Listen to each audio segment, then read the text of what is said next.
This is video number 7 on current electricity और इसके अंदर हम डिस्कस करने वाले हैं temperature dependence of resistance. Resistance क्या टेम्परेचर पे डिपेंड करता है या नहीं करता है? तो बिल्कुल करता है और बड़ा इंपॉर्टेंट है ये सब। आप इसको अंडरस्टैंड अच्छे से करोगे, ठीक है, और इस पर थोड़ी सी प्रैक्टिस हम करेंगे और आपको ये टॉपिक अच्छे से क्लियर कर दूंगा। इसमें ये DENC आई शुड यहाँ पे होना चाहिए था, ठीक है, इसको E कर देना आप भी, ठीक है। तो टेम्परेचर डिपेंडेंस ऑफ रेजिस्टेंस आप देखोगे। आप देखो, पहली बात ये अंडरस्टैंड करते हैं कि हमने अभी तक पढ़ा क्या हमने रेजिस्टेंस के बारे में कुछ पढ़ा है अभी तक? यस, पढ़ा है। कहाँ से पढ़ा है मैं आपको थोड़ा सा रिवाइज करते हैं जनरल। देखो, मान लो मुझे भी फॉर्मूला याद नहीं है एक्चुअली रेजिस्टेंस का क्या है in terms of drift velocity वाला जो हमने डिराइव किया था। It should be like this, क्या कि करंट इज इक्वल टू क्या था, वॉल्यूम निकाला था हमने इन टाइम टी, dQ/dt लिया था, and it comes out to be ANEVD। फिर हमने लिखा था ANE और VD की जगह क्या लिखा था? ड्रिफ्ट वेलोसिटी कैसे ड्राइव की थी? V is equal to UT का formula, V is equal to U plus AT का फॉर्मूला लगाया था जिसमें जीरो था कौन? U। तो V इज इक्वल टू क्या बन गया? AT। A क्या था? Electric field EE। Yes yes, ये देखो EE, force, mass, tau, relaxation time, that's it. ऐसे ही करो, हमेशा फॉर्मूले याद रखने इज नॉट दैट सिंपल। तो इसलिए आपको बेसिक आइडिया हो चीज़ों का तो कोई प्रॉब्लम नहीं आएगी। तो क्या बनाइए? ए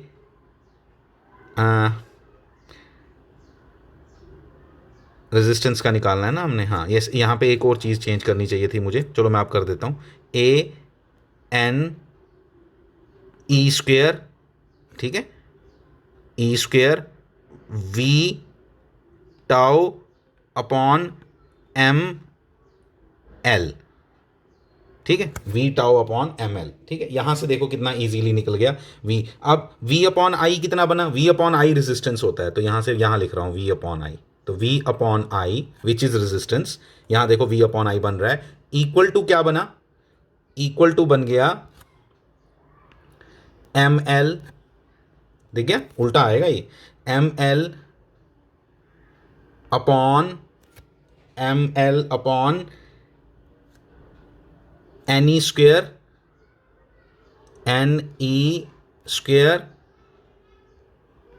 टाउ A, है ना।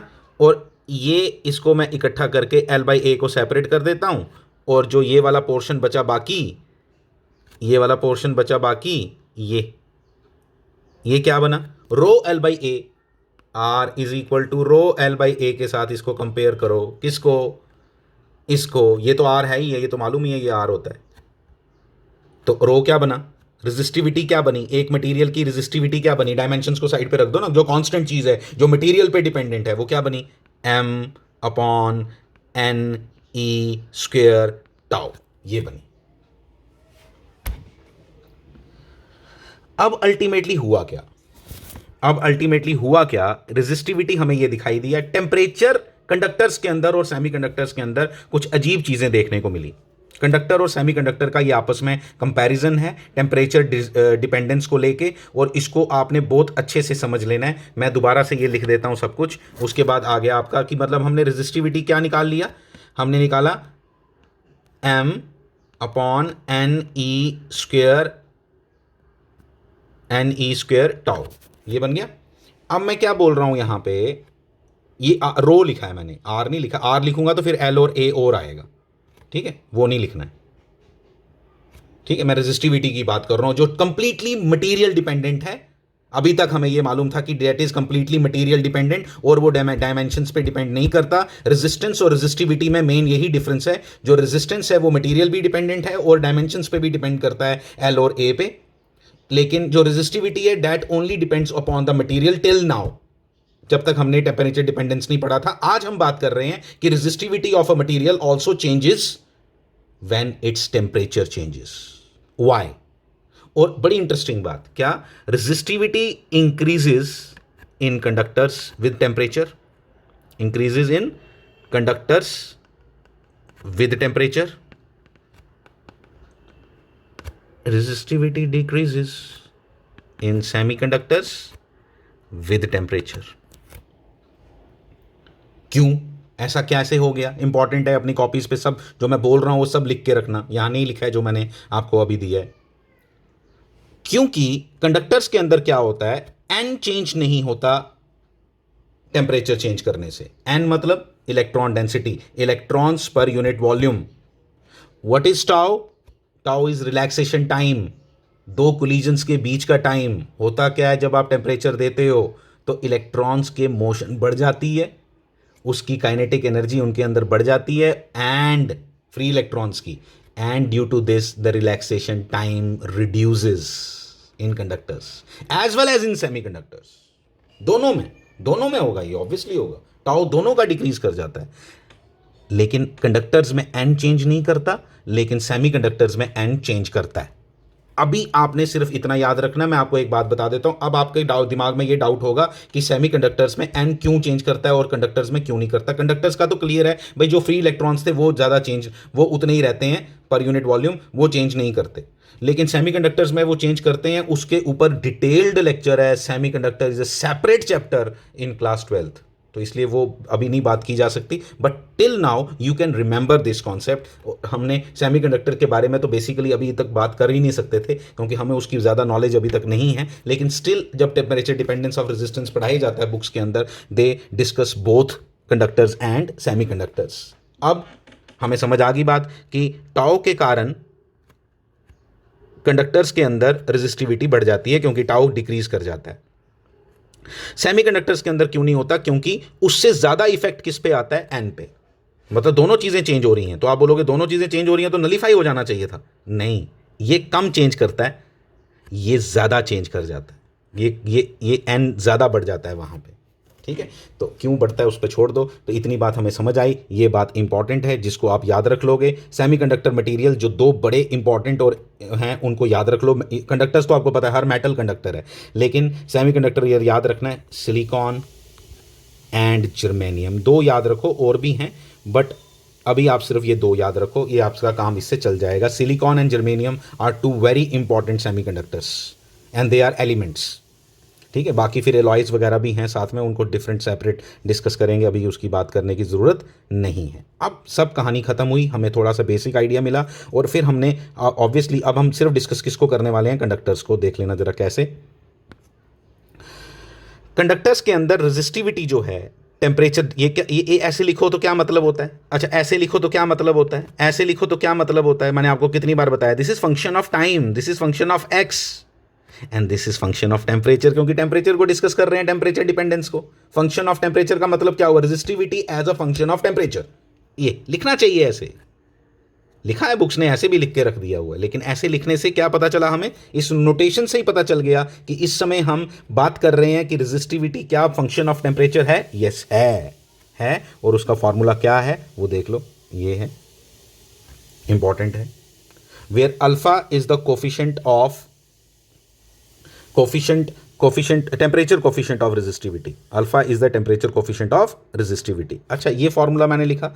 फिर उसके बाद ज्यादातर ना हम लोग ये वाला फॉर्मूला भी यूज करेंगे। रो की जगह क्या लिख दिया हमने? R T. बट इसमें एक अजम्पशन है, हमने ये अजम्पशन ली कि टेम्परेचर के चेंजेस से एल और ए चेंज नहीं होंगे, जबकि होते हैं। थर्मल एक्सपेंशन से एल और ए चेंज होंगे, लेकिन let me tell you, conductors के अंदर जब तुम टेम्परेचर चेंज करते हो तो एल और ए पे बहुत कम इफेक्ट आता है इन कंपैरिजन टू रेजिस्टेंस। ये वाला अल्फा काफ़ी हाई होता है। अल्फा वहाँ पे भी था थर्मल एक्सपेंशन में, अगर आपको याद हो, लीनियर एक्सपेंशन, सरफेस वाली एक्सपेंशन, वॉल्यूमेट्रिक एक्सपेंशन, तो वो सब हमने जो अल्फा बीटा गामा वहाँ डिस्कस किए थे, वहाँ पे भी अल्फा था जिससे हमने डिस्कस किया था। लेकिन वो अल्फा की वैल्यू जो है इस अल्फा की वैल्यू से काफ़ी कम होती है। इसलिए हम बेसिक फॉर्मूला ये है रो वाला, लेकिन ये भी चल जाएगा किस अजम्पशन के साथ? कि एल और ए चेंज नहीं होते टेम्परेचर के साथ, होते हैं बट उतना इफेक्ट नहीं आता जितना रेजिस्टेंस चेंज करने का इफेक्ट आता है। ये वाला अल्फा जो है ये ज्यादा इफेक्ट देता है, इसकी वैल्यू ज्यादा है। अब लिखा है सब कुछ, आप पढ़ोगे अच्छे से आपको दिख जाएगा सब कुछ। ठीक है, सेमीकंडक्टर भी आपके साथ डिस्कस कर लिया, ये भी डिस्कस कर लिया, क्यों चेंज होता है वो भी आपके साथ डिस्कस कर लिया। इस फॉर्मूले के बेस पे फिर एक दो न्यूमेरिकल्स होते हैं, आओ देखें। देखो, द रेजिस्टेंस ऑफ द, अच्छा यहाँ पे पहले एक और बात डिस्कस कर लो, ये जो फॉर्मूला है ना, इसके अंदर जो ये है, ये जर्नली होता है क्या, रेजिस्टिविटी, गिवन रेजिस्टिविटी, जो आपको रेजिस्टिविटी पहले से मालूम है, ये हमने निकालनी है। तो पहले से जो रेजिस्टिविटी गिवन होती है वो 0 डिग्री और 20 डिग्री सेल्सियस पे गिवन होती है, वो लिखा है यहाँ, ठीक है। तो देखो देखो, थिन सिल्वर वायर है, 20 डिग्री सेल्सियस पे उसका 1 ओम का रेजिस्टेंस है। The wire is placed in a liquid bath, the resistance rises to, liquid bath मतलब टेम्परेचर कम किया तो रेजिस्टेंस बढ़ेगी, ठीक है। The is placed in the liquid bath, what is the temperature, it is placed in the liquid bath, the wire is placed in the liquid bath and its temperature rises to 1.2। हाँ, तो इसको basically, हाँ liquid bath है, but आपको बता देता हूँ कि ये अल्टीमेटली ये टेम्परेचर इंक्रीज ही करेगा, टेम्परेचर इंक्रीज करेगा तभी रेजिस्टेंस बढ़ रहा है। रेजिस्टेंस बढ़ते ही देखते ही, सिल्वर मेटल है या नहीं पहले ये बताओ, कंडक्टर हुआ तो फिर तो प्रॉपर्टी वही आएगी भाई, अगर रेजिस्टेंस बढ़ रहा है तो टेम्परेचर तो बढ़ेगा, वो दिख जाएगा, अभी हमें दिख जाएगा, ठीक है। अब देखो कैसे, फॉर्मूला क्या यूज करोगे, R is equal to R naught, given वाला, इनिशियल वाला बोल सकते हो आप, 1 plus alpha del T, del T is change in temperature, delta T is change in temperature, ठीक है। तो मैं क्या लिखूंगा, देखना क्या फॉर्मूला बनेगा, क्या बना इसका, आर नॉट कितना है 1, ठीक है 1, ये 1.2, हमें टेम्परेचर निकालना है, 1 प्लस अल्फा की वैल्यू गिवन है, ये देखो 3.8 into 10 raise to power minus 3, 3.8 into 10 raise to power minus 3, क्या होना चाहिए, 1 पॉइंट, ये 1 के क्या डायमेंशंस हैं, 1 के क्या डायमेंशन है, डायमेंशन लेस होता है 1, इसके क्या डायमेंशन होंगे कि ये भी डायमेंशन लेस बने, यहाँ तो टेम्परेचर है तो क्या होगा, टेम्परेचर इनवर्स, दैट्स इट। इसके क्या यूनिट दिए हुए हैं, इसके यूनिट दिए हैं 3.8 into 10 raise to power minus 3 पर degree Celsius multiplied by delta T. तो डेल्टा टी में क्या डालेंगे, T माइनस 20, ठीक है, याद रखो T माइनस 20। तो T माइनस 20 जब हमने यूज़ किया, क्यों 20 गिवन है ना, 20, तो T माइनस 20, तो इसको यूज़ करके T निकल जाएगा, आप सब निकालोगे, मैं T की वैल्यू आपको बता देता हूँ, आप सब कैलकुलेट करोगे अच्छे से, 72.6 डिग्री सेल्सियस आंसर आना चाहिए आपका, ठीक है। कैलकुलेट करो, नहीं आता तो मुझे बताओ। एक और क्वेश्चन है, लगभग सेम है, the electric toaster use nichrome, nichrome is a alloy जो हम जानबूझ के क्रिएट करते हैं जब हमने हीटिंग एलिमेंट वगैरह, ये एक ऐसे एलॉयज़ हैं जिनका रेजिस्टेंस काफ़ी ज़्यादा होता है, ठीक है, क्योंकि कंडक्टर्स का रेजिस्टेंस बहुत कम होता है और हीटिंग एलिमेंट के लिए हमें रेजिस्टेंस हाई चाहिए होता है, तो इसलिए हम नाइक्रोम यूज़ करते हैं। तो नाइक्रोम का जो आपका अल्फ़ा है ना, वो काफ़ी कम होता है, ये देख लो, इसका 10 रेज टू पावर माइनस 4 में अल्फ़ा है, ठीक है। तो इसका टेम्परेचर का जो वो है, जो चेंजेस हैं विद टेम्परेचर, वो काफ़ी कम होती हैं, किसमें, नाइक्रोम में, इसीलिए इसको यूज़ किया जाता है वहाँ। When a negligibly small current passes through it, its resistance at room temperature पे इसकी रेजिस्टेंस दी हुई है कितनी, 73 पॉइंट, तो 75.3 इक्वल टू आर नॉट, नहीं ये थोड़ा दिया है, देखो ये दिया है, R is equal to 75.3, 1 plus alpha दिया है 1.7 into 10 raise to power minus 4, 27 minus, इस बार 27 दिया हुआ है, नहीं, T माइनस 27, ये ठीक है। लेकिन प्रॉब्लम ये हुई कि अननोन 2 आ गए, टी बी और आर बी, तो आर के बारे में इसने कोई ना कोई बात की होगी, ये समझ आ गई बात, मतलब टी पता हो या आर पता हो, तो अगर आर पता होगा तो टी निकल जाएगा, टी पता हो तो आर निकल जाएगा। और देखें दिया क्या है आगे, when a toaster is connected to 230 volt supply,